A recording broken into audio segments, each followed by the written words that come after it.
I hadn't expected the call. It was a quiet Thursday night, the kind that makes you feel too comfortable in your skin. I was 3 beers into a lazy evening when my buddy, let's call him Mike, phoned me, his voice hoarse and trembling. He asked me to come over. I asked why. He just said, "You'll see." Something in his tone told me not to question it. Mike was a cop, and he wasn't the kind to spook easy. Whatever had him this shaken, it wasn't your average bad day at work. When I got there, the lights in his house were all on, but the blinds were drawn tight. He opened the door before I knocked. His eyes looked hollow, like he hadn't slept in days. "Man, you need to see this," he muttered, pulling me inside. I followed him to the living room, where his laptop sat on the coffee table. The screen glowed faintly, paused on a grainy black and white video. "This is body cam footage," Mike said, his voice barely above a whisper. "We're not supposed to take this home, but I had to." Before I could ask, he hit play. The footage started in an abandoned warehouse. The officer wearing the camera, Mike's partner, I later learned, was sweeping the area with his flashlight. The radio chatter was tense. Someone had reported screams coming from the building. It was eerily silent at first, just the crunch of boots on broken glass. Then a sound, a faint scratching, like nails dragging against concrete. The officer paused, shining his light toward the far corner of the room. That's when the figure appeared. At first it was just a shadow, hunched over, impossibly still. But as the flashlight beam landed on it, the figure jerked violently and stood. It was a man, or at least it had been. His skin was stretched tight over his bones, and his eyes reflected the light like a predator's in the dark. The officer shouted, "Police! Let me see your hands!" The figure didn't respond. Instead, it tilted its head at an unnatural angle, its neck cracking audibly in the quiet space. Then it moved. I couldn't believe what I was seeing. The thing moved faster than any human should be able to, darting between columns, its movements jerky and wrong. The officer's breathing grew ragged as he tried to keep his flashlight on it. "Backup! I need backup!" he yelled into his radio. Suddenly, the figure was gone. The camera panned frantically as the officer spun around, trying to locate it. Then, out of nowhere, the thing appeared behind him. The footage erupted in chaos, a blur of motion, the sound of the officer's terrified screams, and a guttural growl that didn't sound remotely human. The screen went black. The timestamp on the footage stopped abruptly. Mike paused the video and looked at me, his hands trembling. "They found his body 2 days later," he said. "What was left of it?" I sat back, trying to process what I'd just seen. "What the hell was that?" I asked. Mike shook his head. "I don't know. But that's not the worst part." He played another clip, this one from a traffic camera. It showed the same warehouse, its exterior bathed in the harsh orange glow of streetlights. At first it was still, the only movement coming from the occasional moth fluttering near the lights. Then the figure appeared. It walked out of the warehouse and into the middle of the street, its head still cocked at that impossible angle. It stopped and turned to face the camera, staring directly into the lens. My blood ran cold as I realized it wasn't just looking, it was smiling. I couldn't take my eyes off the screen. "What did the department say about this?" I asked. "They're calling it a camera glitch," Mike said bitterly. "Told me not to dig any deeper." "But you did." "Of course I did." He leaned forward, his voice dropping to a whisper. "That thing, it's been spotted before." He showed me a map he'd been working on, pinpoints scattered across the city. Each one marked a location where similar incidents had been reported. People disappearing, strange noises, mutilated bodies found days later. "Whatever this is," Mike said, "it's hunting." The last clip Mike showed me was the final straw. It was from his own body cam, recorded during a routine patrol the previous week. He and his partner had been responding to a 911 call about a man loitering outside a gas station. The footage showed them pulling up to the scene. At first, everything seemed normal. The man was standing under the flickering light of the gas station sign, his back to the camera. Mike approached, calling out to him. The man didn't move. "Sir, turn around," Mike ordered. Slowly, the man turned. It was the figure from the warehouse. Before Mike could react, the screen erupted in static. When the footage resumed, the figure was gone. But something new had appeared on the wall of the gas station, written in what looked like blood. "I see you." I left Mike's house that night with a knot in my stomach that still hasn't gone away. I don't know what I saw, and I don't know what's out there. But I do know one thing. I'm never answering another late-night call. A week passed after that night at Mike's house, and I tried to convince myself it was just a bad dream, a hallucination brought on by beer and a creepy story. But deep down, I knew better. Mike stopped responding to my texts and calls. That wasn't like him. I drove by his house, but the curtains were drawn, and his patrol car wasn't in the driveway. I told myself he was probably on a double shift, drowning in work. Then I got the call. It was a detective from the department. He said Mike hadn't shown up to work in 3 days, and they were trying to figure out if anyone had seen him. My stomach turned. I didn't know what to say. Do I tell him about the footage, the map, that Mike had been digging into something far bigger and darker than anyone wanted to admit? I mumbled something about how I hadn't heard from him, and the detective thanked me before hanging up. I sat there in silence, staring at my phone. That's when it rang again. This time, it was an unknown number. Against my better judgment, I answered. "Hello?" At first, there was just static. Then faintly, a voice I recognized. "It's me. Mike." Relief flooded through me. "Mike, where the hell are you? The department's looking for you." "Listen to me," he interrupted, his voice strained and distant. "You were right to leave that night. But it's not over." "What's not over?" "Mike, what's going on?" "They're everywhere," he whispered. "I thought it was just one, but it's not. They're watching, listening." His voice broke into static again, and I thought I lost him. But then he came back, louder, more desperate. "Don't trust anyone, not even the cops." The line went dead. I tried to call him back, but the number was disconnected. Panic clawed at my chest. If Mike was in trouble, what could I do? Who could I even turn to, especially if he didn't trust his own department? I needed answers, and I knew exactly where to start. His house. When I arrived, the place was eerily quiet. I used the spare key he'd given me years ago to let myself in. The air was stale, heavy with the smell of unwashed dishes and something metallic, like pennies left in water too long. The laptop was still on the coffee table, the screen dark. I hesitated before touching it, half expecting to see more of that horrifying footage. But when I opened it, there was nothing. No videos, no map, just a single file on the desktop titled, "If you're reading this." I clicked it. A document opened, filled with frantic, barely legible text. Mike's final message. "They're not human. They look like us, but they're not. The footage proves it. Every time someone disappears, they come back wrong. Perfect on the outside, but hollow on the inside. The higher-ups know, but they're covering it up.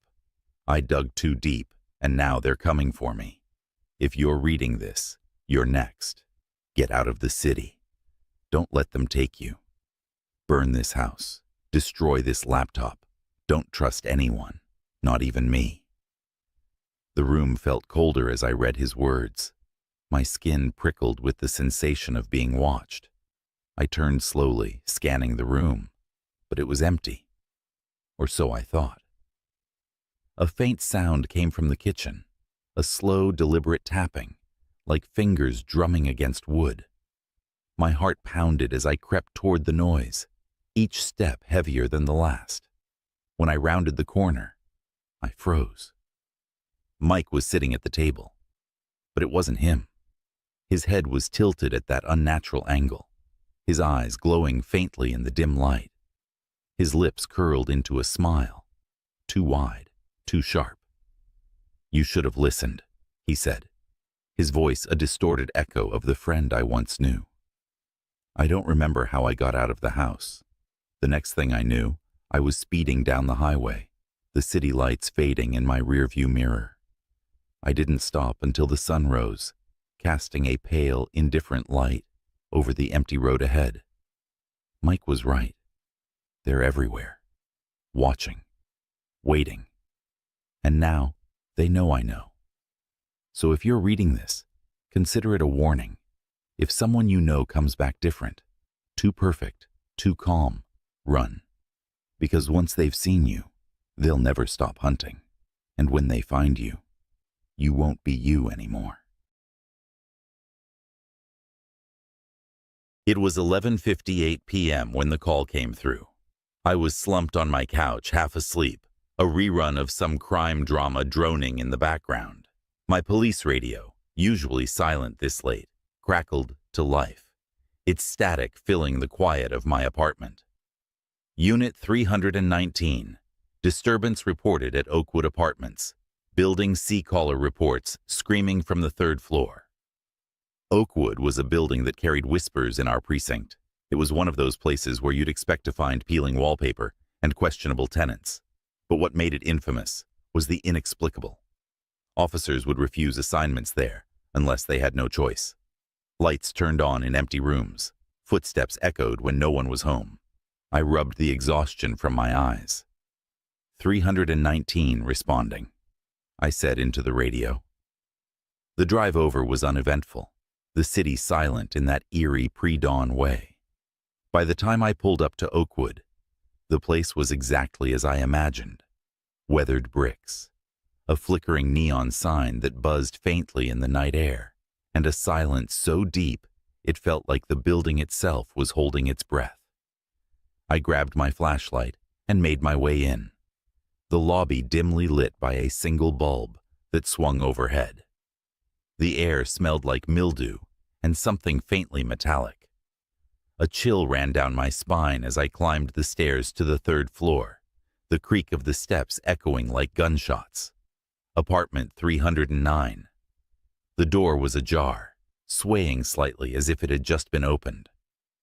"Police," I called out, my voice steady but cautious. I stepped inside. The first thing I noticed was the smell. Coppery. Unmistakable. Blood. The living room was in disarray. Furniture overturned, a lamp shattered. But the real horror was in the kitchen. A woman was crouched over a body, her back to me, her hair hung in wild, tangled strands. She wasn't just crouched. She was gnawing. "Ma'am," I said, trying to suppress the tremor in my voice, "I need you to step away." She froze, her head tilting unnaturally to the side like a bird sensing danger. And then she turned. Her eyes were black, not the pupils, all of them. She hissed, revealing jagged teeth, far too many for any human mouth. I didn't wait. My hand instinctively went to my sidearm as I barked, "Get on the ground!" She moved faster than I could process, darting toward the hallway. I followed, flashlight beam bouncing off the narrow walls. She disappeared into the shadows at the far end, and as I rounded the corner, the hallway seemed impossibly long, like it stretched into some void that didn't belong in the real world. A low guttural growl emanated from the darkness. My heart hammered in my chest. Then, the sound of footsteps. No, something crawling. It was coming toward me. I raised my gun. "Stop, or I'll shoot." The beam of my flashlight caught her face for a split second. It wasn't human anymore. The skin stretched too tightly over her skull, and her mouth opened impossibly wide, unhinging like a snake's. I fired. The gunshot echoed, deafening in the confined space. But when the smoke cleared, the hallway was empty. No body, no blood. Just the oppressive, suffocating quiet of Oakwood. I backed away slowly, my flashlight darting over every corner, every shadow. My radio crackled again. 319 status. I fumbled to answer. Disturbance resolved. No suspects on site. It wasn't a lie, not exactly. I got out of there fast, my pulse refusing to slow even after I was back in the squad car. The next morning I filed my report.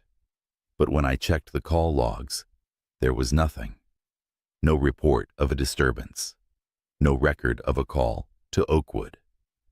I told myself it was exhaustion, stress, a hallucination maybe.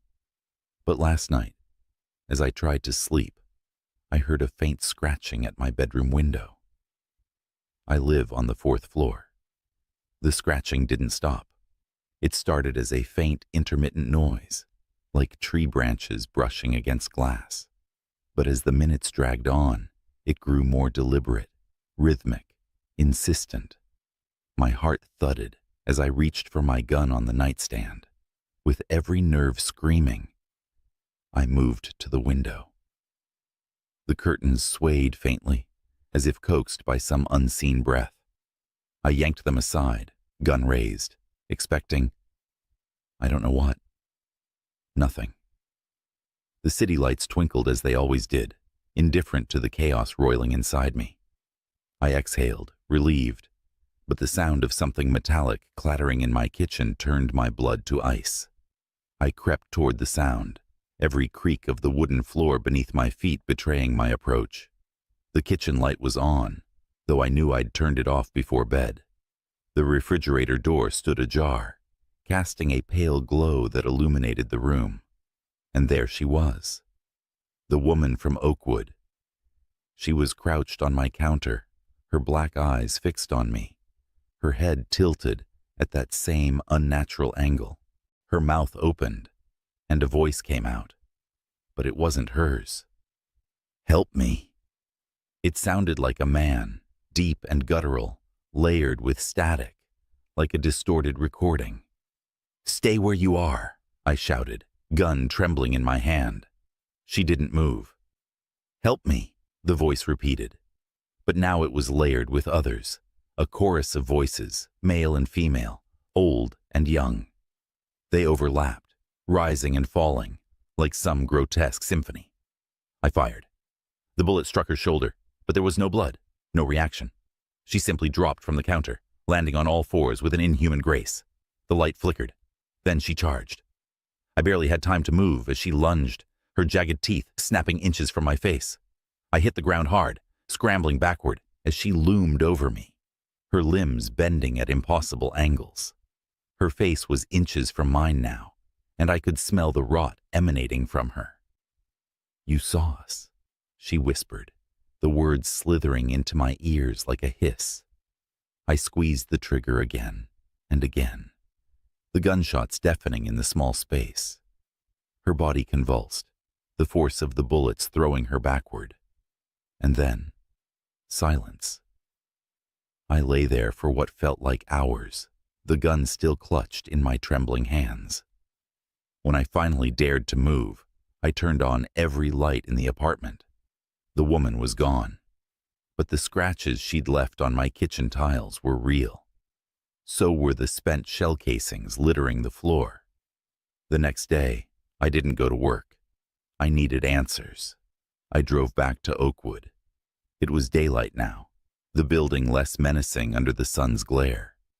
I knocked on the door of 309, unsure of what I expected to find. An old woman answered, her face lined with age and suspicion. "Who are you looking for?" she asked. "Do you live alone here?" I asked. She nodded. For years now. Why? The room was pristine. No sign of the chaos I'd seen the night before. I apologized and left. But as I walked away, I noticed something out of the corner of my eye. A figure stood in the third-floor window, watching me. Her tangled hair fell over her face, but I knew it was her. That night, I burned the clothes I'd worn to Oakwood. The memory of her eyes, her voice, her smell. It clung to me, staining me in ways I couldn't scrub away. I haven't slept in days. Every time I close my eyes, I see her face, hear the scratching. And last night, the police radio on my nightstand crackled to life. Unit 319. Disturbance reported at Oakwood Apartments. Building C caller reports screaming from the third floor. I didn't expect the call to come at 3 a.m. That's the kind of hour where silence feels solid, where you can feel the weight of the world pressing down on your chest. It wasn't the ringtone that startled me, though. It was the name flashing on my phone. It was Officer Grant. He was my old partner from when I was on the force. We hadn't spoken in years, not since the incident. He was the last person I expected to reach out to, especially at this time of night. When I answered, his voice was shaky. Not drunk, not high, scared. It takes a lot to scare someone like Grant, who had spent decades chasing down the worst this city had to offer. I need you to come to the old North Point precinct, he said, barely above a whisper. I'm there now. Please. What are you doing at North Point? I asked. That station had been shut down for years after asbestos was discovered, along with other rumors, things I never put stock in, but others swore by. It's condemned. That's why I'm calling you, he said. Look, I can't explain it over the phone. You have to see it yourself. And then the line went dead. North Point Precinct had always given me the creeps, even back when it was operational. It was the kind of building that seemed alive in all the wrong ways. The kind of place where every creak of the floorboards and groan of the pipes sounded like a warning. I'd never been inside after it closed, but as I approached it that night, I realized it had somehow grown darker, more oppressive. The doors were chained shut, but the padlock was snapped, dangling loose. The chain itself lay coiled like a dead snake on the ground. Grant must have already let himself in. I pushed the heavy doors open and was hit with the stale, rotting air of a building left to die. The fluorescent lights were flickering weakly, casting everything in a sickly, uneven glow. It was dead quiet. Too quiet. No sound of rodents or wind sneaking through cracks. Just a heavy, unnatural silence. Grant, I called out, my voice echoing down the long, empty hallways. No answer. I gripped the flashlight in my hand tighter and moved forward, the beam cutting through the thick dust hanging in the air. Each step kicked up tiny clouds, and the squeak of my boots felt deafening. The walls were covered in old notices and flyers, their edges curled and yellowed with age. That's when I saw it. At the end of the hall near the squad room, there was something smeared on the walls. It was dark and wet, streaked in long lines, as though someone had dragged their fingers through it. Blood. Fresh blood. The logical part of my brain screamed for me to leave, to call someone, anyone, and let them handle this. But something else, something primal, urged me forward. The squad room was empty, except for a single desk lamp flickering weakly in the corner. Papers and files were scattered across the floor as if a tornado had swept through. And there, sitting in the middle of the chaos, was Grant. At least, I think it was him. He was hunched over, his back to me, his shoulders jerking erratically. His uniform was caked in grime and something darker. Blood? His head lolled to one side, and he mumbled something I couldn't make out. "Grant," I said cautiously, stepping closer. "What's going on?" He froze. His head snapped up, and he turned to face me. His eyes, they weren't right. They were wide and glassy, like he was staring straight through me. His mouth hung open, but no sound came out. And then I noticed the cuts. Deep, jagged slashes across his arms and chest. They weren't random. They formed shapes, symbols that I didn't understand, but instinctively feared. "Grant," I said again, louder this time. "What the hell happened to you?" "They're coming," he rasped, barely audible. "They're here." Before I could respond, a sound erupted from behind me, a low, guttural growl that didn't belong to anything human. I spun around, flashlight shaking in my hand, and pointed it down the hallway.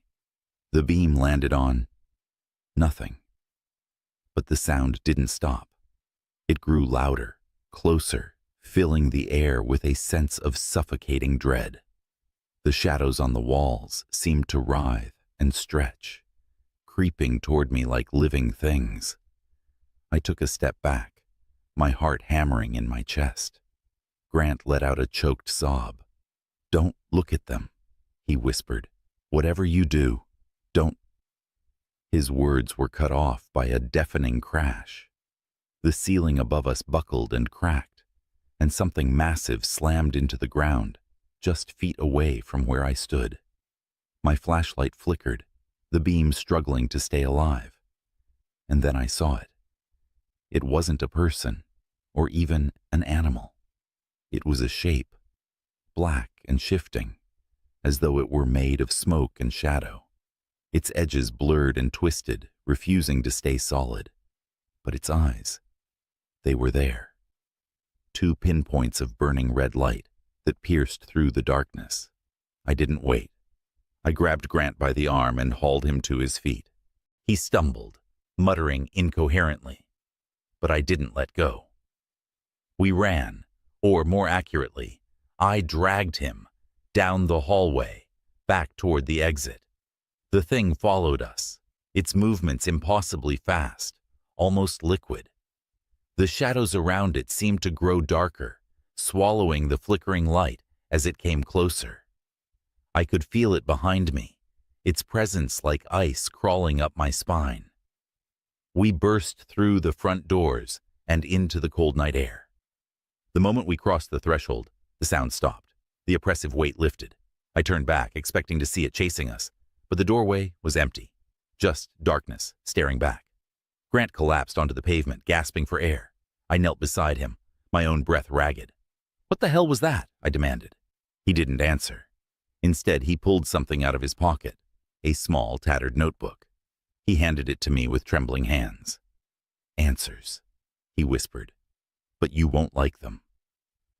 I looked down at the notebook, its cover stained and frayed, and even though I hadn't opened it yet, I knew deep down that my life would never be the same again. The road stretched out endlessly, swallowed by a dense fog that seemed to materialize out of nowhere. The motel sign, flickering dimly, read, "Rest Haven Inn, vacancy." It was a beacon in the darkness, though not the kind you'd want to follow. I didn't have much of a choice.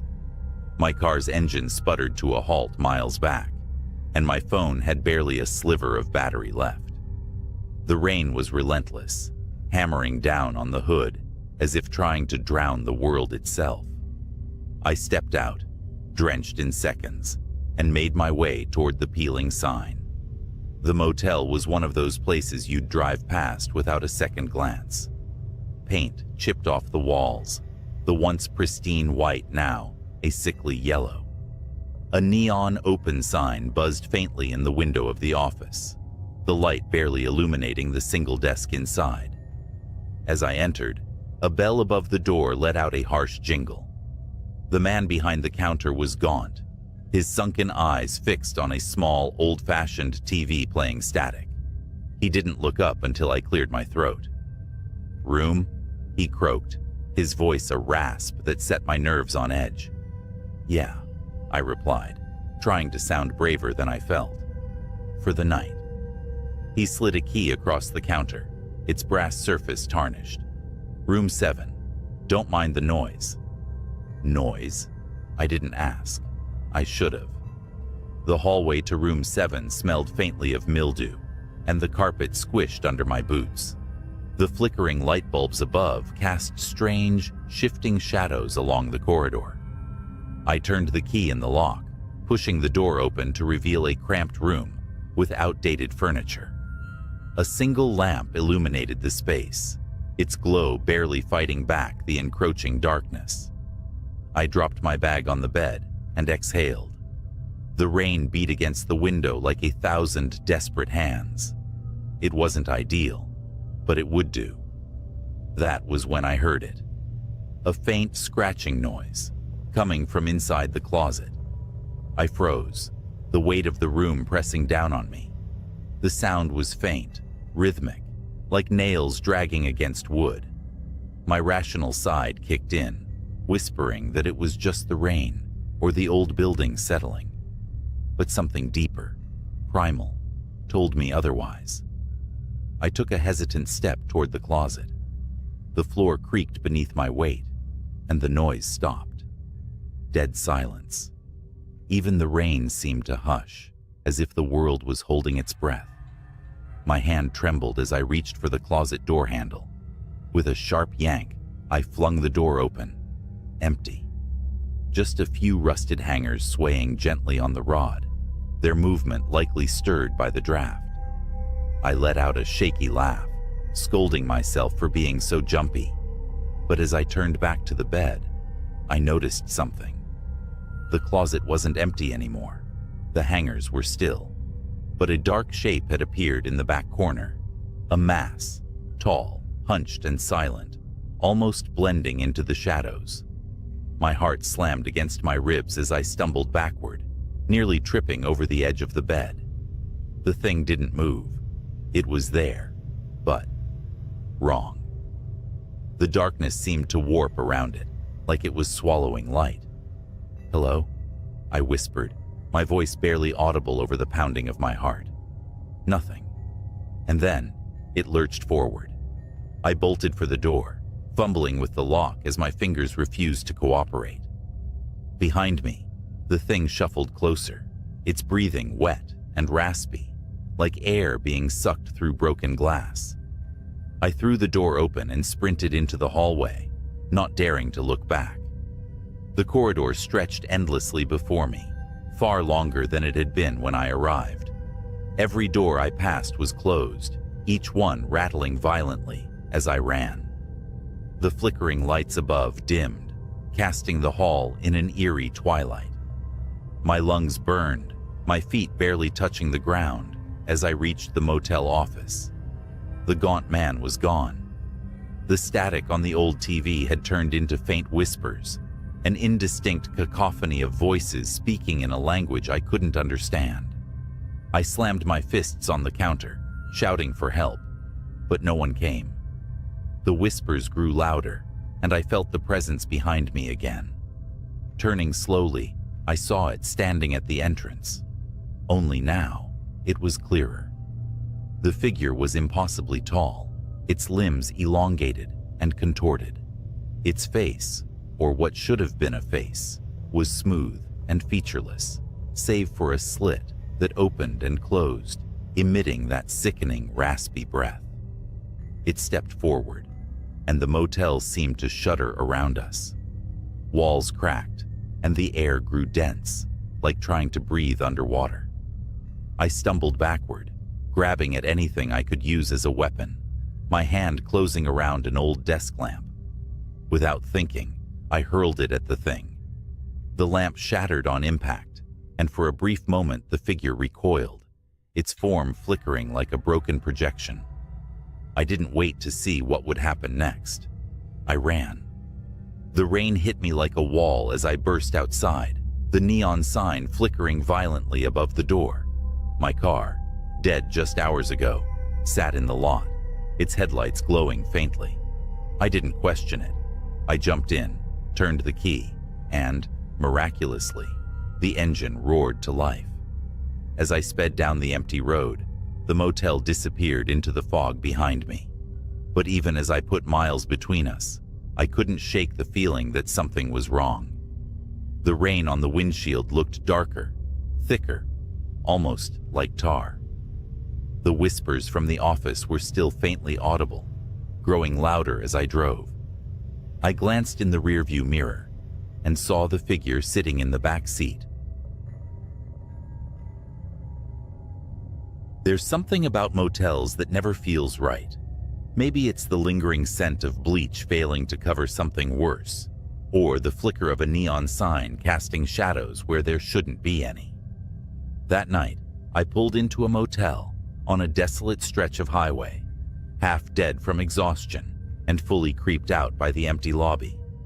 No one stood at the reception desk, just a small bell and a paper with the word "ring" written in shaky, faded letters. I hit the bell once. The ding echoed like I'd stepped into a void. Seconds dragged. Then a door creaked open behind the counter. A man shuffled out, a clerk, I assumed. His uniform was stained, his posture stooped like something heavy was pressing on his shoulders. His face was pale, the kind of pale that doesn't come from lack of sun, but something deeper, almost wrong. He handed me a key without a word and pointed down the dimly lit hallway. Room 107. I hesitated. Something about the key gave me pause. It was old, heavy brass, engraved with symbols too worn to read. "Everything okay?" I asked. The man didn't answer. He just turned, disappearing back through the door. I considered getting back in my car and driving until I hit civilization, but the fatigue anchored me. My brain whispered, "Just one night." The hallway stretched unnervingly long as I made my way to 107. The doors I passed seemed older than the building itself, their paint chipped and wood warped. The carpet squished under my feet like it had soaked up years of spills and secrets. When I reached my door, I noticed something odd. The door to room 106 was ajar. Dark inside, but I could see something swinging gently from the ceiling, brushing the edge of the frame. A chain? No, it looked like hair. I almost knocked, almost let my curiosity get the better of me. Instead, I hurried into 107, bolted the door, and let the heavy silence of the room settle around me. The bedspread was an unholy pattern of orange and green, torn in places. The air smelled faintly of damp earth. As I dropped my bag onto the bed, the first noise came, a low, rhythmic tapping from the adjoining wall. I froze. The tapping against the adjoining wall was faint at first, like fingers drumming on wood. My initial instinct was to rationalize it. Pipes, maybe. Or someone next door shifting in their bed. But it didn't stop. It grew louder, more deliberate, as though it was waiting for a response. I cleared my throat, trying to steady my nerves. "Hello?" I called out, my voice barely above a whisper. The tapping stopped. For a moment, the room was so silent, I could hear the faint buzz of the flickering overhead light. Then there was a noise, a low, dragging sound, like something heavy being pulled across the carpet. It wasn't coming from the wall this time. It was coming from inside my room. My stomach dropped. The air grew cold enough for my breath to cloud in front of me. Slowly, I turned toward the closet. The door was slightly ajar, a sliver of darkness spilling into the room. I stared, my pulse hammering in my ears. The dragging sound stopped. I reached for the lamp on the nightstand, gripping its cold base like a makeshift weapon. For a long moment, I just stood there, breathing hard, waiting for something, anything, to happen. And then, from behind the closet door, I heard it. A whisper. It wasn't clear words, more like a breathy murmur, but it was there, distinctly human. My fingers tightened around the lamp, and I forced myself to move. My knees shook as I took a step forward, then another. I stretched out a trembling hand and gripped the closet door. With a yank, I threw it open. Nothing. Just empty space, an old coat hanger, and a sour smell. I exhaled a shaky laugh, my body still tense with adrenaline. Get it together, I muttered to myself, shutting the door with a sharp click. That's when I noticed the mirror. It was hanging on the opposite wall, just above the small dresser, and in its reflection, I saw the closet door swinging open again, slowly, silently. But it wasn't empty this time. A figure stood there, too tall to fit in the closet naturally, its head hunched at an unnatural angle to avoid brushing the ceiling. Its limbs were impossibly long, its skin a grayish tone. The face, if you could call it that, was featureless, except for a mouth stretched into a gaping, soundless scream. I didn't turn around. I couldn't. The thing stepped out of the closet, moving with a jerky, almost puppet-like motion. Into the mirror, I could see it approaching, its elongated arms stretching toward me. My fight or flight kicked in. I dropped the lamp and bolted for the door. The air grew heavier with every step, as though something was pulling me back. My vision blurred, and my ears were filled with a deafening, static-like hum. I wrenched the door open and stumbled into the hallway, slamming it behind me. I ran. The hallway seemed endless, the dim lighting flickering erratically. My chest burned, and my legs felt like lead, but I didn't stop. When I reached the lobby, it was empty again. The clerk was nowhere in sight. I burst through the front doors into the night, gasping for air. The neon sign above the motel flickered ominously as I fumbled for my car keys. When I glanced back at the building, I saw it. Room 107's window, glowing faintly. The curtain moved as if something or someone was watching me leave. I didn't stick around to find out. I drove for hours, not caring where I was going, just needing to put distance between me and that place. Eventually, I pulled into a gas station and sat there, gripping the wheel, trying to steady my breathing. The clerk inside gave me a strange look when I stumbled in for water. "You okay?" he asked. I nodded, though I didn't feel it. As I paid, I noticed the TV behind the counter was playing the news. My stomach twisted as the headlines scrolled across the screen. Missing persons reports filed for guests of the Highway Motel. Authorities investigating multiple disappearances. The screen flashed photos of the missing. One of them looked eerily familiar, a face I'd seen in the mirror. I didn't stay to watch the rest. I just got in my car and drove, hoping to outrun the image burned into my memory. But deep down, I knew the truth.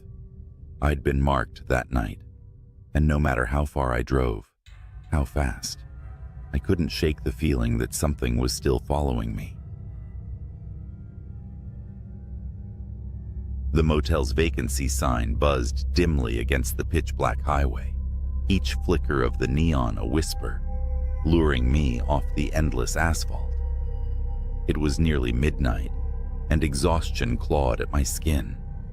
The voice in my head reasoned it was just a place to rest, a shower, a bed, and nothing else. But the moment I stepped into the lobby, I knew something was wrong. The clerk, a wiry man with sunken eyes and a face like wax, barely moved when I rang the bell. His gaze dragged across my face and stuck to me like flypaper. "Room 12, he muttered, tossing a key onto the counter with a thud. Don't wander the property at night." The warning should have been my first red flag, but I was too tired to care, muttering thanks as I grabbed the key. The room was about what you'd expect from a roadside dive. Cracked wallpaper, a bedspread patterned with stains, and a lamp that buzzed when you turned it on. I dropped my duffel on the bed and leaned back, letting the thin mattress groan under my weight. Outside, the night was silent, too silent. Even on a rural stretch of highway, you'd expect crickets or wind, not this suffocating, unnatural quiet. My eyes closed, and I must have drifted off, but it wasn't sleep that woke me. It was the sound of something dragging across the pavement. I froze, my heart thudding in my ears. Slowly, I sat up, listening. The sound came again, a rhythmic scrape, like a shovel being pulled against gravel. It was close, too close. I crept to the window, my breath fogging the glass as I peered out into the darkness. At first, I saw nothing, just the empty parking lot, the dim glow of the vacancy sign, and the shadow of the woods beyond. Then I saw it. A figure, tall, hunched, and moving unnaturally, dragged something heavy across the asphalt. I couldn't make out much, but the glint of metal in its hand sent a chill up my spine. The thing it was dragging, it wasn't a bag or an object. It was limp, human. I stumbled back, my pulse racing. Every instinct screamed at me to run, but my legs refused to move. I stood there paralyzed as the dragging sound faded into the woods. When I finally found the courage to step outside, the air was thick with a damp, metallic smell. The kind that clings to your throat and makes your stomach churn. The parking lot was empty, save for a dark smear leading toward the tree line. Against all better judgment, I followed it. My flashlight barely pierced the thick shadows of the woods, but the trail was unmistakable. Crushed grass, broken branches, and that same horrifying drag mark. The deeper I went, the colder it got. Not the kind of cold that makes you shiver, but the kind that settles in your bones and whispers for you to turn back. And then I heard it. A low guttural sound, halfway between a growl and a laugh. It echoed through the trees, circling me. My flashlight flickered, and for a terrifying moment, I was plunged into total darkness. When it came back on, I saw it. Standing just a few feet away was the figure. Its face, or what should have been its face, was covered in a stretched, leathery mask. Its eyes were hollow pits, and its grin, that grin was too wide, splitting its face from ear to ear. It tilted its head, studying me, before lifting the object in its hand, a rusted meat hook. I didn't wait for it to move. I turned and ran, my feet pounding against the forest floor. The sound of its laughter followed me, growing louder with each step. I burst out of the woods, slamming into the motel door and locking it behind me. My chest heaved as I tried to catch my breath, my hands trembling so violently I could barely hold the flashlight. Then the dragging sound returned. This time, it was outside my room. I backed away from the door, my eyes locked on the crack at the bottom. A shadow passed, and then a sharp, metallic tap echoed against the wood. Tap, tap, tap. It was testing the lock. In a panic, I grabbed my duffel and threw it out the window, crawling after it. As I hit the ground, the door splintered behind me. I didn't look back. I didn't stop running until I was back on the highway, the glow of the motel's vacancy sign fading in the distance. It wasn't until I reached the next town that I realized the truth. The motel clerk's warning hadn't been about the woods or the night. It had been about the room itself. Room 12 was locked for a reason. I didn't tell anyone about what happened that night. Not the gas station attendant, where I stopped to clean the blood from my hands. Not the cops when I tried to explain why my car was abandoned, miles down the highway. Every time I opened my mouth to speak, the words caught in my throat, like my brain refused to let them out. But I couldn't forget it. Couldn't shake the sound of the dragging. Couldn't scrub the image of that thing's face, or lack of a face, from my memory. I should have just moved on, left it as one of those unsolved mysteries that people chalk up to sleep deprivation or too much stress. But something about that night kept gnawing at me. Maybe it was the clerk's warning, or the unnatural quiet of the woods, or the fact that no one, absolutely no one, seemed to have stayed at that motel in years. A few days later, curiosity got the better of me. I found myself Googling the place, scrolling through pages of reviews, local news stories, and any scrap of information I could find. It wasn't much. The motel didn't even have a name, just a vague listing on some outdated website that hadn't been updated since the early 2000s. But I did find one thing: a forum post from years back, written by someone who claimed to have worked there as a cleaner. "Don't go near room 12, asterisk," it read. "If the clerk gives you the key, refuse it. People disappear in that room. I quit after what I saw. Couldn't stay another night." No details, no follow-up, just those cryptic words. But that wasn't the worst of it. As I kept digging, I found an old news article, buried deep, almost as if someone didn't want it to be found. The headline read, "Missing couple's car, found near abandoned motel." The photo of the couple hit me like a gut punch. The man's face was vaguely familiar, balding, middle-aged, with a slight limp. The same man I'd seen on the security footage in the lobby. The one who'd stepped out of that asterisk in the woods without a limp. I stared at the screen, my mind racing. Could it have been a coincidence? Some sort of strange, twisted hallucination? No, I'd seen too much. Against every instinct, I made the decision to go back. Not for answers. I doubted I'd get those. But to make sure that whatever was in that room, in those woods, couldn't hurt anyone else. The drive was longer this time. The highway felt emptier, darker. By the time I pulled into the parking lot, the neon vacancy sign was flickering, like it had been waiting for me. The clerk was gone, the desk empty. The place looked even worse than I remembered. Cracks in the walls, windows boarded up with rotting plywood. But the key to room 12 was still on the counter, resting on a layer of dust, waiting. I grabbed it and made my way down the hallway. My flashlight's beam cut through the dark, revealing peeling paint and doors hanging off their hinges. Room 12 was at the end, its door intact. The number was barely visible, scratched into the wood like someone had tried to erase it. I hesitated, my hand trembling as I slid the key into the lock. The room was cold, not the kind of cold you'd get from a busted heater, but a deep, unnatural chill that seemed to suck the air from my lungs. The bed was still there, the same stained mattress sagging in the middle, but the rest of the room, it was empty, stripped bare, like it hadn't been used in decades. I stepped inside, and the door slammed shut behind me.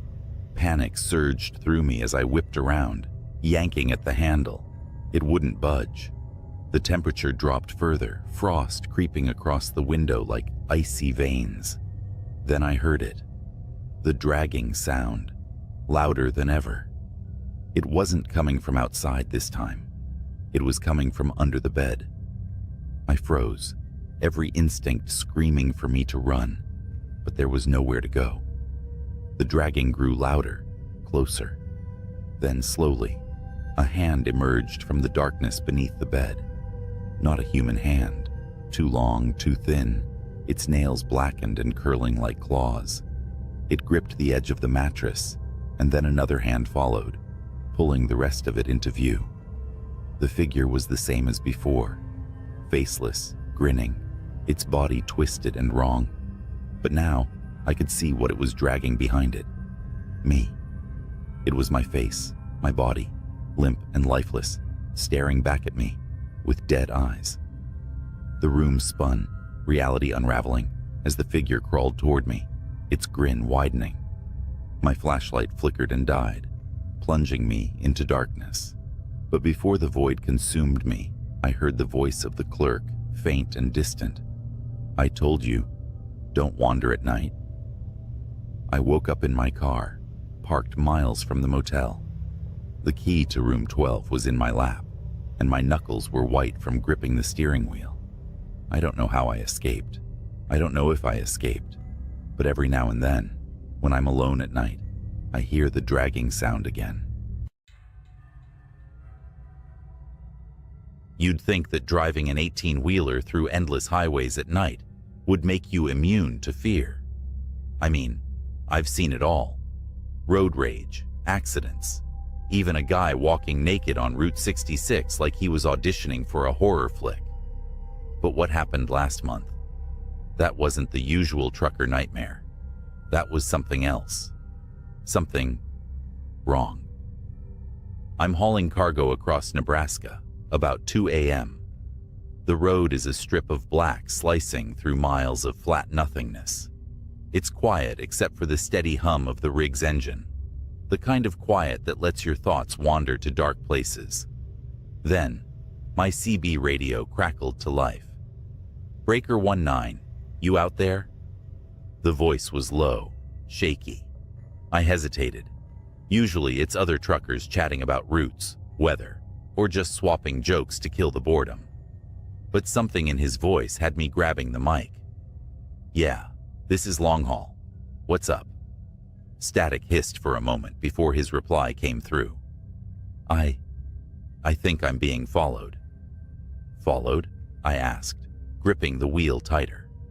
My eyes scanned the rearview mirrors out of reflex, even though I knew the highway behind me was empty. "You sure about that? Ain't nobody out here but us." The radio crackled again, and his voice came through more frantic this time. "It's not a car. I don't know what it is. It's been tailing me since mile marker 240. Every time I look back, it's closer." "Closer? What are you seeing, man?" I asked, feeling a bead of sweat roll down my temple. Nebraska highways don't exactly have streetlights, and whatever he was dealing with was probably some stray animal or a trick of the dark. He didn't answer right away. Instead, there was a long pause, filled only with static, before he finally whispered, "Eyes." "Eyes?" I repeated, my stomach tightening. "Yeah," he said, his voice trembling. "Like headlights, but wrong. Too low to the ground, and they flicker, like they're blinking. I swear to God, man, it's watching me." I glanced at my GPS. Mile marker 240 was about 10 miles behind me. Whatever was happening to this guy, it wasn't far off. "All right, buddy, stay calm. Where are you now?" "Just past mile marker 250. It's still back there, but it's closer. I can feel it." His voice cracked, and for the first time, I heard real terror in his words. This wasn't just highway paranoia. He truly believed something was after him. "Listen," I said, trying to keep my voice steady. "There's a rest stop at 255. Bright lights, other truckers. Head there, and I'll meet you." "No," he snapped, almost yelling. "It won't let me stop. Every time I slow down, it gets closer. I can hear it, like claws scraping the pavement." My blood ran cold. I turned on my high beams, as if that would somehow protect me. "What's your rig?" I asked. "I'll look for you on the road." "Freightliner Cascadia. White cab, red trailer," he muttered. "But I don't think you'll make it in time." Then the radio went dead. I grabbed the mic again. "Breaker 19, you there? Talk to me." Static hissed in response. My heart pounded as I pushed the accelerator, the engine growling as the truck surged forward. I was determined to catch up to him, or at least see what the hell was going on. At mile marker 252, I spotted him. A white Freightliner with a red trailer barreled down the highway ahead of me, swerving erratically. His brake lights flickered, as though he was trying to stop, but couldn't. Then I saw them. Eyes. Two faint yellowish glows, low to the ground, darting in and out of the darkness behind his trailer. They weren't headlights. They were alive. "Jesus Christ," I whispered, my palms slick against the steering wheel.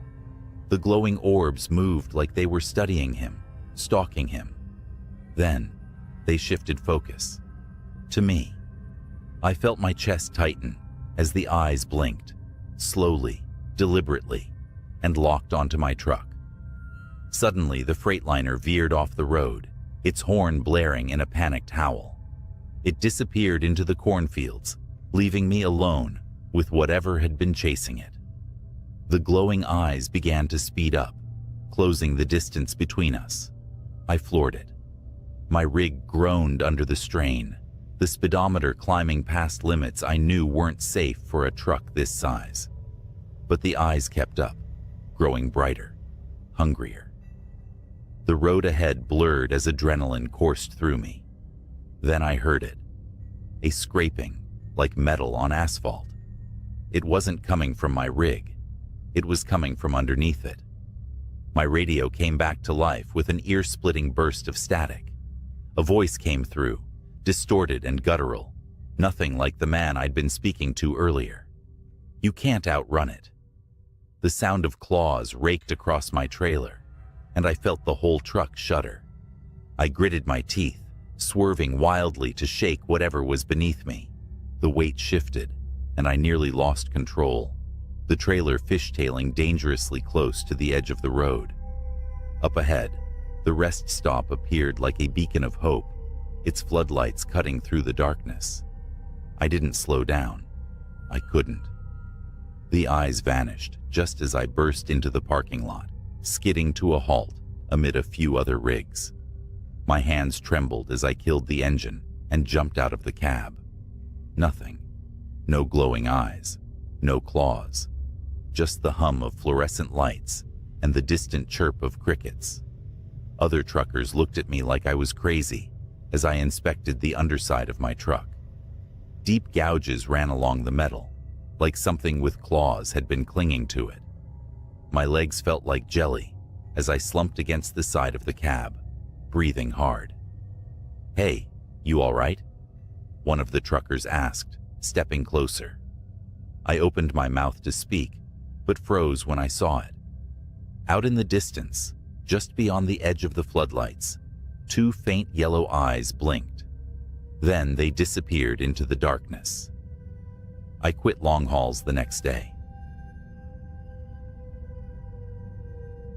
Let me tell you something. Long-haul trucking is not for the faint of heart, not just because of the endless miles or the isolation, but because of the things you see at night. I've been on the road for over 15 years, driving through every back road, highway, and nowhere town you can imagine. Nothing shakes me easily, but one night, one stretch of black asphalt made me question everything. It was a clear autumn night when I picked up a late delivery from a warehouse in Kentucky, heading west to Missouri. The load wasn't anything out of the ordinary, crates of furniture, some tools, but the route took me through a patch of the Appalachians that's more shadows than road after dark. Truckers call it the Devil's Backbone. Why? Because people and vehicles disappear there. But nobody ever really talks about it. We just drive. As I crossed into the mountains, the CB radio crackled. A gruff voice, another trucker said, "Breaker 19, anyone rolling through Backbone tonight might want to steer clear." Silence. I should have turned around then, but I didn't. Superstitions, I muttered to myself. Besides, I had a deadline to meet. An hour later, the road narrowed. The moonlight barely penetrated the thick trees overhead. My headlights fought against the ink-like darkness. The forest leaned too close, like it was watching. Then it happened. Out of nowhere, a shape darted into the road. I slammed on the brakes, my trailer screeching and groaning behind me. The truck stopped inches from what looked like a deer. No, not a deer. It was too tall, too thin. The thing turned its head toward me, and I swear its face wasn't right. Black eyes, like a doll's eyes, and its mouth, jagged like it had too many teeth. It tilted its head almost curiously before lurching away into the woods. My hands gripped the wheel, knuckles white. My instincts screamed to keep driving, but my engine stalled. That's when I saw the scratches. 3 deep parallel gashes raked across my hood. Fresh, the kind no animal leaves behind. The CB buzzed again, but it wasn't static this time. A low growl came through, like an animal, or a man imitating one. "Still rolling, driver?" A voice rasped, half laughing, half snarling. I was about to radio back, demand who it was, but the air in the cab grew cold. Breath fogged in front of me, though my heater was blasting full, and the forest, so loud with crickets and wind minutes before, had gone dead silent. Then came the footsteps. Heavy, slow, something big, something deliberate. I refused to look out the window, but in my mirror, I saw the outline of something. Something tall. Too tall. It stood just beyond the reach of my brake lights, watching. A gut instinct I'd never felt before screamed at me to stay in the cab. The truck finally roared back to life. I floored it, the trailer swaying as I tore through the twists and turns. The further I got, the more the feeling of being hunted lessened. But it wasn't over. 30 miles later, I pulled into a rest stop, one of those desolate lots with a vending machine and a flickering light. Another rig was parked there, engine off, but no driver in sight. I stepped out, my boots crunching gravel, and checked my hood. Those gashes, they weren't just scratches anymore.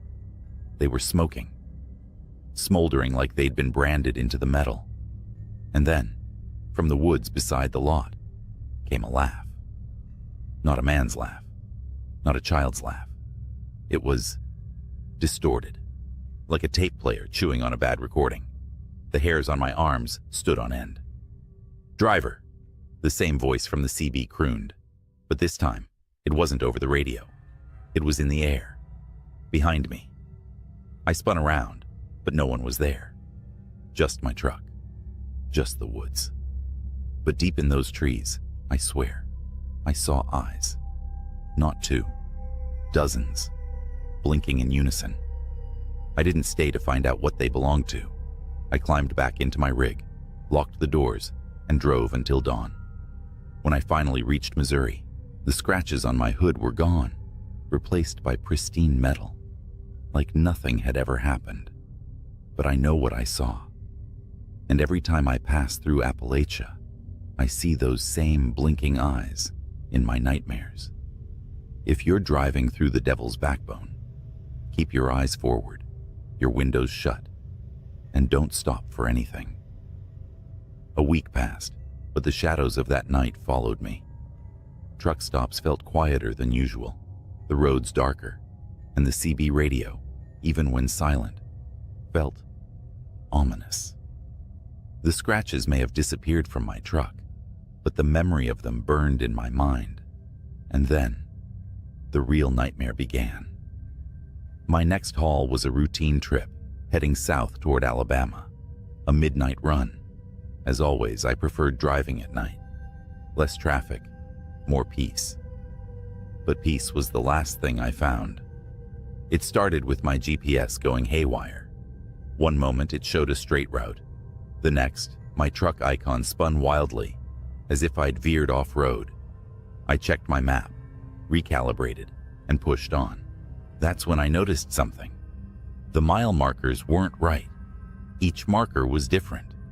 One read 142, then the next said 666. I laughed it off, thinking I was seeing things. But the markers grew stranger. End. Turn back. And one that simply read run. The rational part of me fought to dismiss it. A prank, bad lighting, or exhaustion. But deep down, I knew better. And then I saw the rig. It was pulled over on the shoulder, headlights blazing. The truck looked abandoned, door swinging gently in the breeze. I slowed, radioing out of habit. Breaker 19, you need a hand, driver. Static. The closer I got, the more I noticed something wasn't right. The rig's cab was empty, but the trailer doors hung open, swaying like something or someone had forced them apart. What stopped me cold was the graffiti scrawled across the trailer in thick black letters. Nothing leaves. I slammed the accelerator. My rig roared forward, the abandoned truck disappearing in my mirror. About 10 minutes later, my CB crackled. You left something behind, driver. A voice whispered, raspy and wet, like someone speaking underwater. Who is this? I snapped, my voice shaking. Silence. Then another sound, a scraping, like nails on metal. My stomach dropped as I realized it wasn't coming from the CB. It was coming from the trailer. Whatever it was, it had hitched a ride. My headlights caught a curve in the road ahead, forcing me to slow down. The scraping grew louder, more frantic, as if whatever was back there knew I was easing up. I gripped the wheel, heart pounding, until I couldn't take it anymore. I pulled over, leaving the engine running, and grabbed my flashlight. As I stepped out, the night wrapped around me like a suffocating blanket. The air was heavy, too quiet. I circled to the rear of the trailer, every crunch of gravel under my boots echoing too loud. My flashlight beam trembled as I pointed it at the doors. Deep gouges raked across the metal, forming patterns. No, symbols. My hands were sweating, but I reached for the handle. The moment I unlatched it, the doors flew open, and someone lunged at me. I stumbled back, falling hard on the asphalt. It was a man, or what used to be one. His skin was gray and stretched taut, his eyes sunken, but blazing with a sickly yellow light.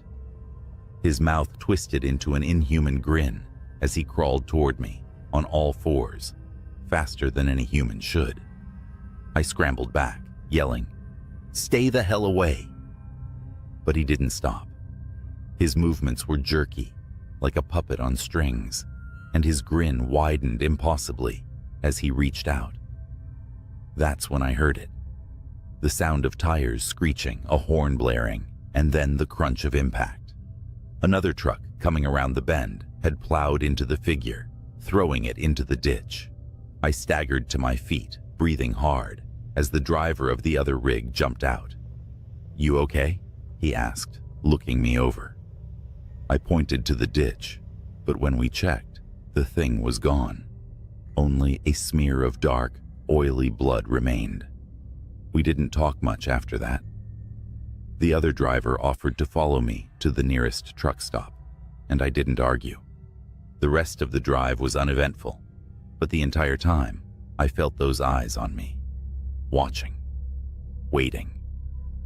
When I reached the stop, I parked, climbed into the sleeper, and locked every door. I didn't sleep.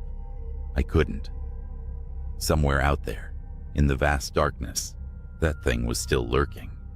I never drove through the Devil's Backbone again, and I'll never forget the lesson I learned that night.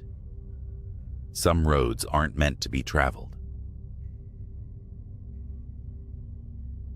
I glanced at the dashboard clock. 2:43 a.m. The highway was dead, a straight ribbon of asphalt vanishing into the darkness. My CB radio crackled faintly with static, the voices of distant truckers trading stories to stay awake.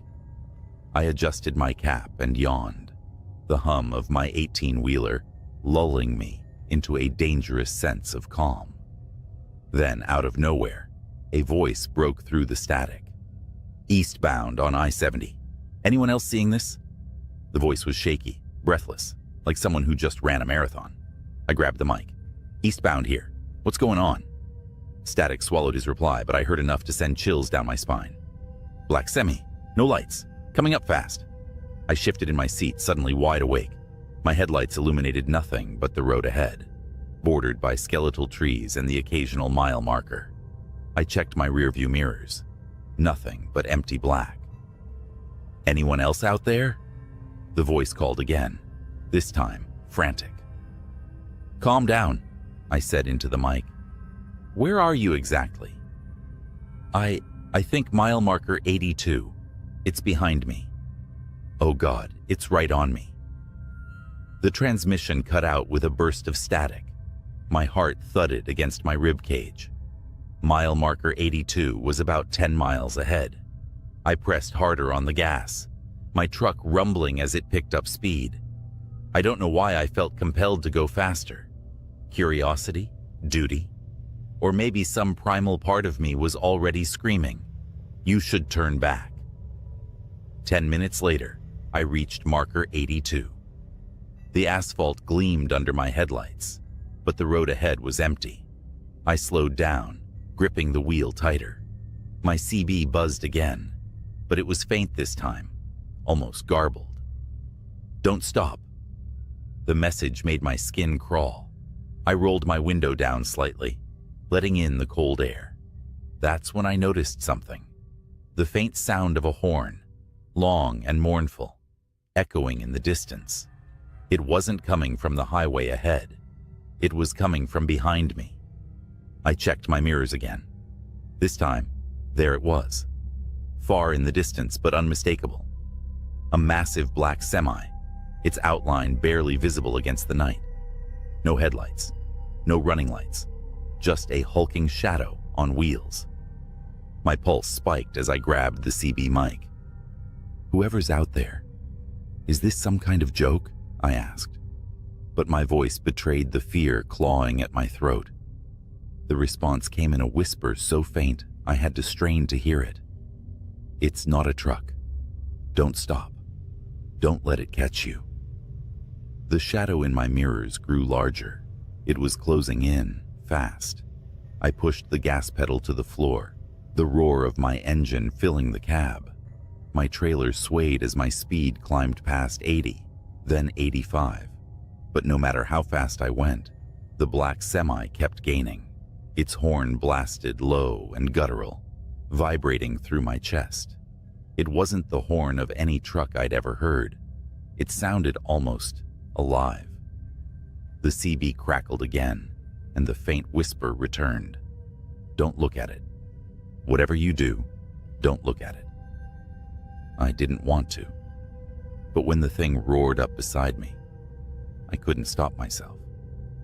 I turned my head. The cab of the black semi was empty. No driver, just a void where a driver should have been. The windows weren't tinted.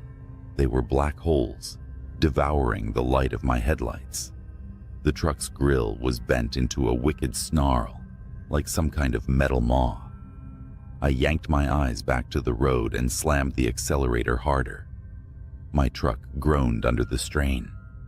The black semi swerved, its shadowy mass brushing against my trailer.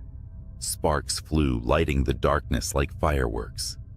"Get off the highway," the CB hissed. There was an exit up ahead, barely lit by a single flickering lamp. Without thinking, I veered toward it, tires screeching as I took the turn too fast. My truck wobbled but held steady as I barreled down the narrow exit ramp and onto a deserted country road. For a moment, I thought I'd lost it. The road stretched out empty before me, flanked by fields of tall grass swaying in the wind. My shoulders sagged with relief.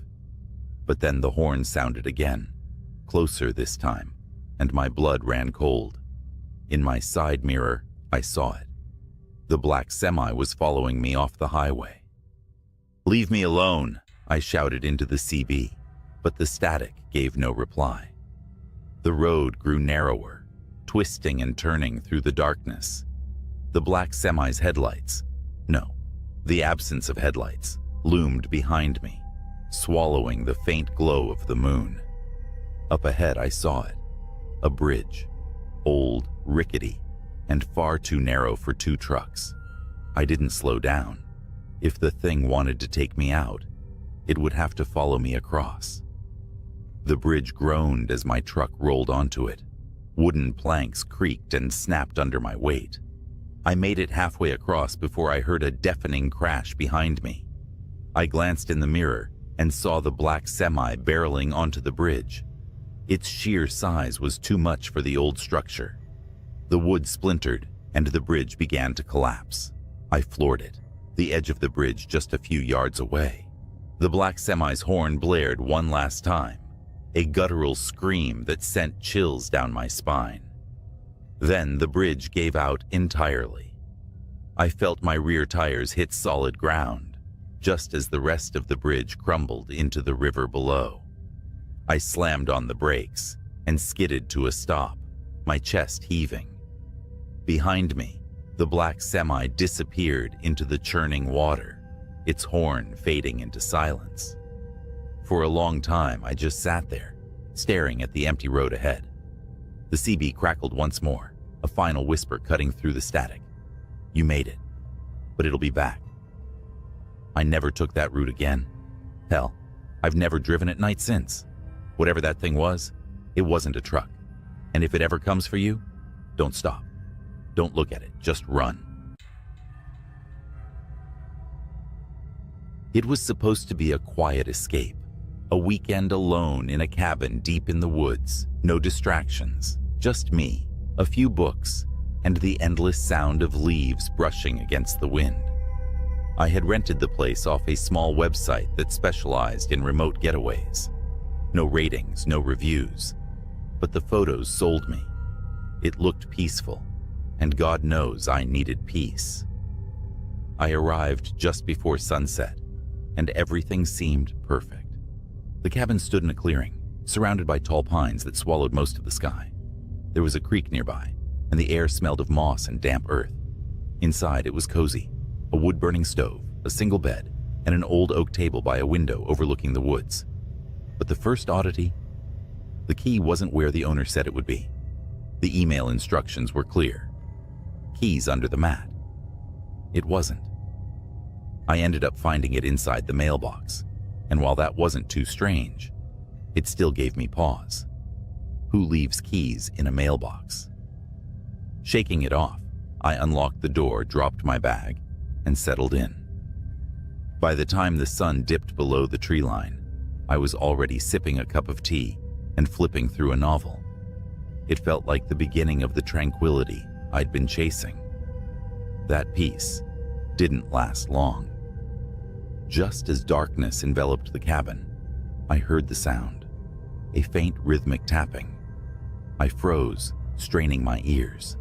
It came from the window by the oak table, a soft yet deliberate knock, knock, knock, as if someone, or something, was using a single finger to tap the glass. I turned slowly, heart pounding. There was nothing there. Just blackness, no moonlight, no stars, just an impenetrable void. I told myself it was the wind, or maybe a branch, and forced my attention back to the book. The tapping stopped, but 5 minutes later, it started again. This time, from the front door. I didn't get up. Something deep in my gut told me not to. Instead, I grabbed my phone and checked for signal. No bars. Figures. "Hello?" I called out, my voice cracking. The tapping ceased. A long silence followed. Then, as if it was mocking me, the sound moved to the back door. Knock, knock, knock. I wanted to laugh at how cliché it was. I even muttered to myself, "You're imagining things." But I knew I wasn't. The sound was too real, too calculated. Gathering my courage, I grabbed the flashlight from my bag and approached the back door. My hand shook as I reached for the knob, the beam of light jittering across the wood. When I finally opened it, there was nothing. Just darkness and the quiet hum of the forest. Then I looked down. Footprints. They weren't human. The prints were elongated, with claw-like marks digging into the soft dirt. My heart dropped. They led away from the cabin, disappearing into the blackness of the trees. I slammed the door and locked it. Every nerve in my body was screaming at me to leave, but my car was parked half a mile down the dirt road. No way was I walking through those woods at night. I decided to wait it out, sitting in the middle of the room with every light in the cabin on. Hours passed, and nothing happened. No more tapping. No more footprints. By 3 a.m., I convinced myself I'd overreacted, that it was probably an animal, and I was being ridiculous. I managed to fall asleep. Then I woke up to the sound of breathing. It was faint, shallow, and right outside the bedroom window. I didn't move, didn't even breathe myself. My eyes darted to the clock. 4:13 a.m. The breathing grew louder, more labored, and then something scraped against the window. My stomach churned as the scraping turned to a low, guttural growl. I reached for the flashlight, but I didn't turn it on. Instead, I crept out of bed, moving silently toward the window. I positioned myself just out of sight, and with one swift motion, pulled back the curtain. The flashlight beam revealed a face. It wasn't human. The skin was pale, stretched tightly over a skull-like structure. Its eyes were black voids, reflecting the beam like polished obsidian. The mouth, filled with jagged teeth, was impossibly wide, and it twisted into something that could only be described as a grin. I screamed, dropping the flashlight as the creature lunged at the glass, its claws raking against it. The window didn't break, but the force of its attack sent me scrambling backward. I didn't think. I grabbed my bag, threw on my boots, and bolted out the front door. I didn't care about the woods, or the dark, or the footprints. Anything was better than staying in that cabin. As I sprinted down the dirt road, I could hear it behind me. Its guttural growls and heavy, uneven footsteps grew louder, closer. I didn't dare look back. When I finally reached my car, I fumbled with the keys, hands shaking so badly I dropped them twice. The creature's growls were just feet away when I finally got the door open and threw myself inside. I started the engine and peeled out of there, the tires kicking up gravel. In the rearview mirror, I saw it standing in the middle of the road, its wide grin illuminated by the red glow of my taillights. I drove straight to the nearest town and didn't stop until I was parked in a well-lit gas station.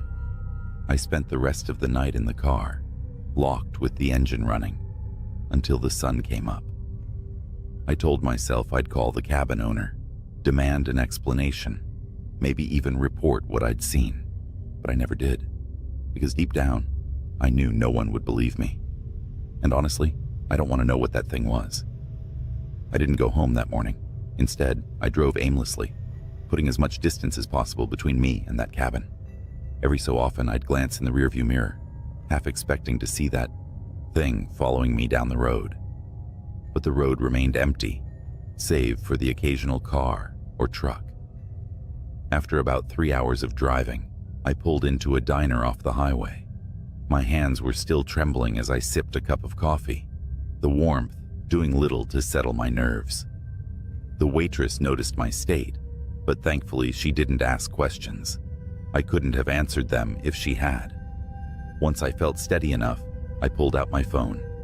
Despite the terrible signal, I managed to search for the rental website. But when I typed in the address of the cabin, something strange happened. The listing was gone. No photos, no description, nothing. It was as if it had never existed. A chill ran down my spine. How could that be? I checked my email for the confirmation details, the payment receipt, anything to prove I hadn't imagined the whole thing. The emails were gone, completely wiped from my inbox. I stared at the screen, trying to process what this meant. My mind raced with possibilities. Had the owner taken it down after what happened? Did someone erase it deliberately? Or was it something worse? Something I couldn't begin to understand. As I sat there, the events of the previous night played over and over in my head. The tapping, the footprints, the creature's face, and that grin. God, I'd never forget that grin. It wasn't just a predator's smile. It was knowing, as if it took pleasure in my terror. By the time I left the diner, I'd made a decision. I wasn't going to talk about it. Not to the police, Not to friends, not to anyone.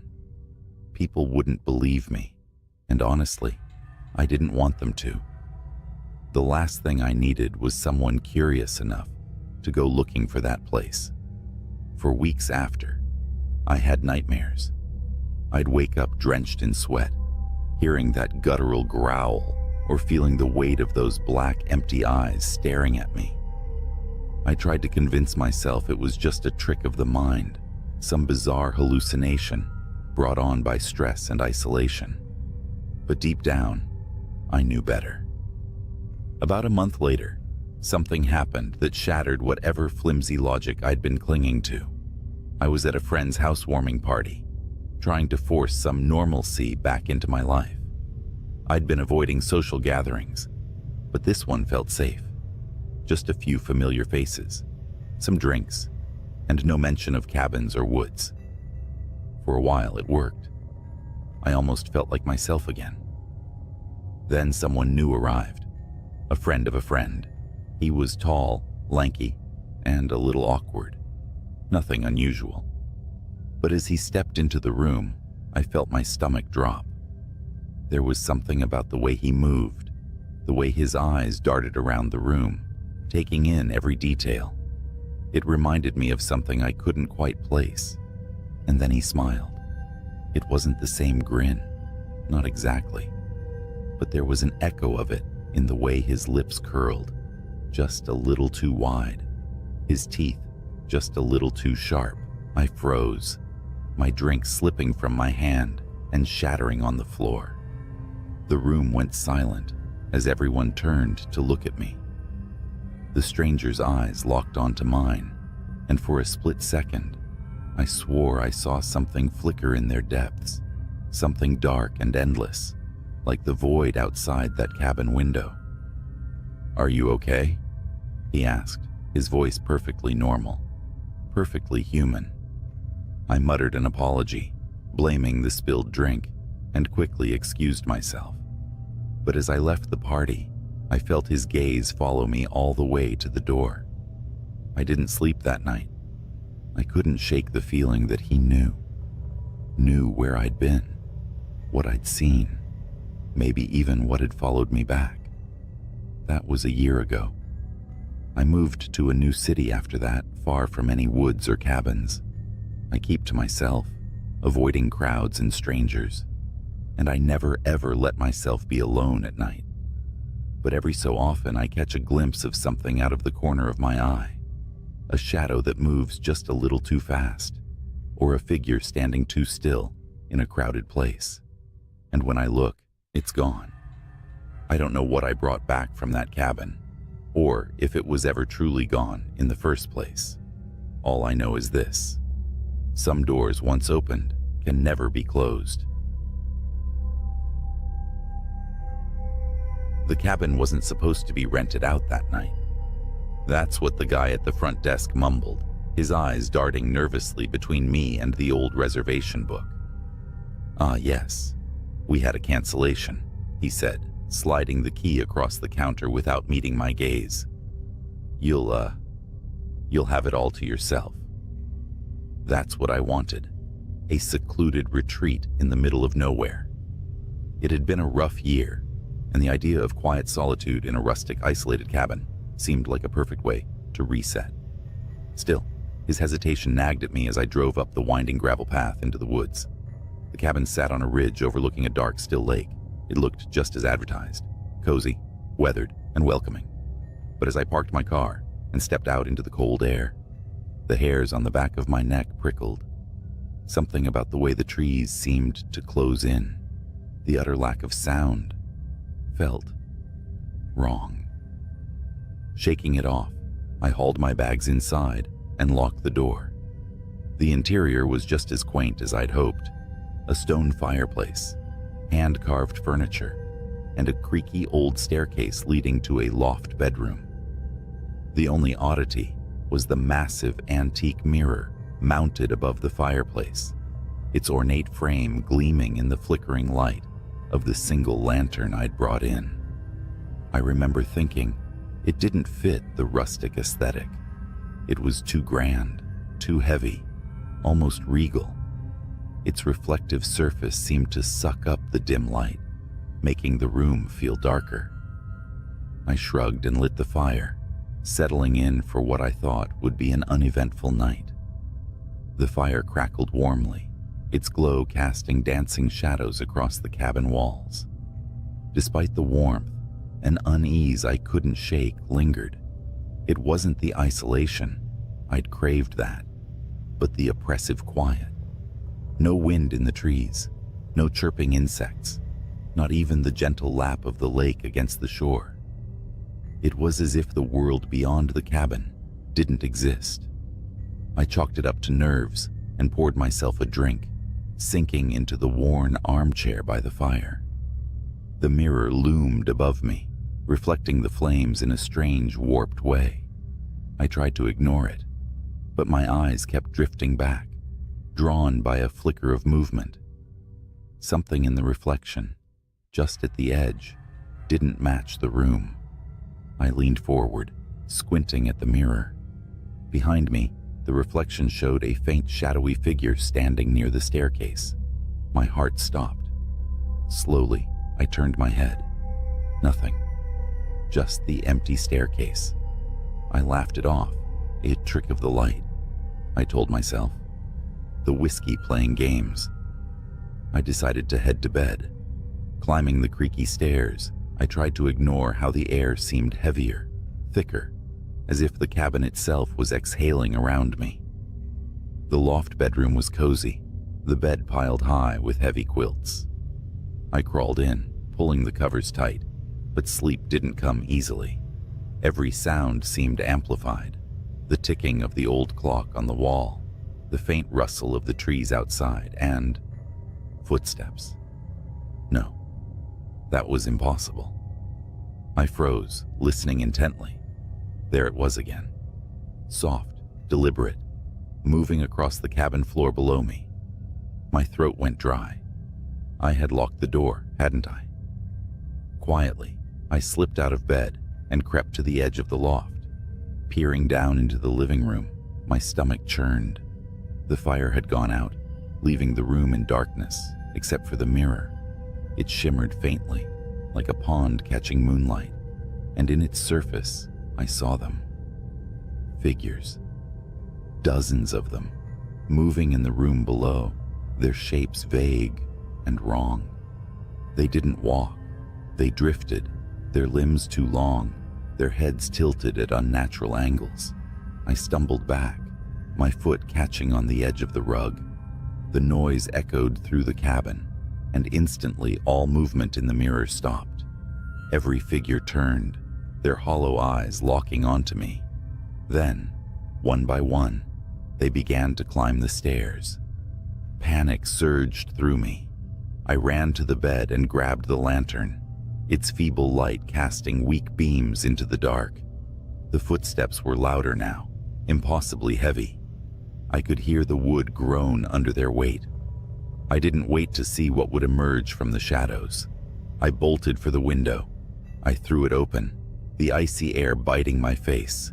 The drop wasn't far, maybe 10 feet, but the ground below was jagged with rocks and tree roots. Behind me, I heard the creak of the top step. No time. I jumped, landing hard and rolling painfully onto my side. For a moment, I lay there, gasping, until I heard them again. The footsteps now outside, crunching on the gravel path behind me. I didn't look back. I ran, crashing through the woods, branches clawing at my face and arms. The forest felt endless, the trees pressing in from all sides.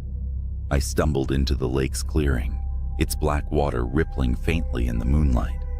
My car was just ahead, parked near the edge. I could see the faint glint of its windshield. Behind me, the footsteps grew louder, faster.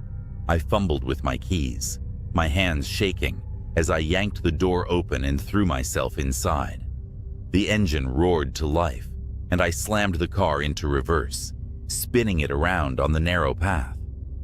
In the rear-view mirror, I saw them, standing at the tree line, their shapes blending with the shadows.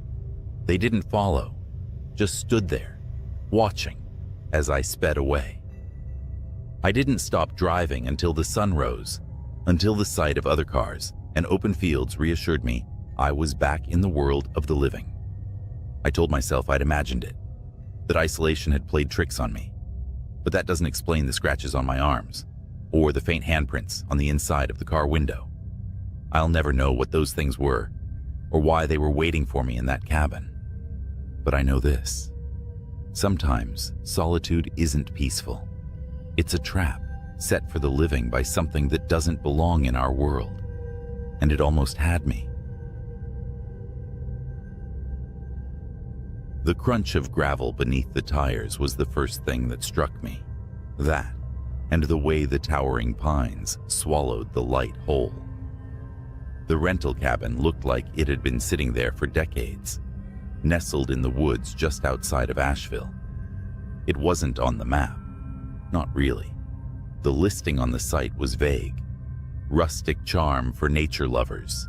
And the directions were handwritten by the owner, complete with warnings about spotty GPS. It was my first night alone in years.